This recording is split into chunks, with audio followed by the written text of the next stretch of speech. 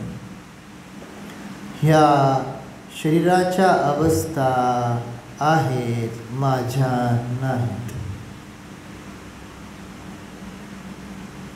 मी अशरीरी आहे.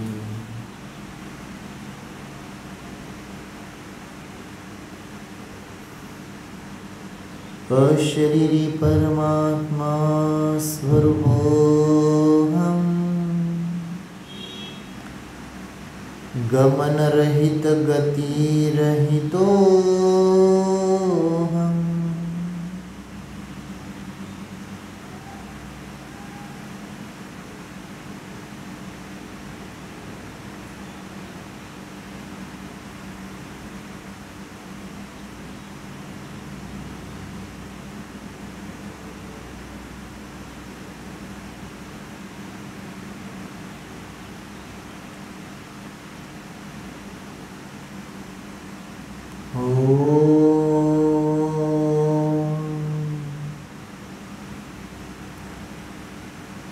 Research.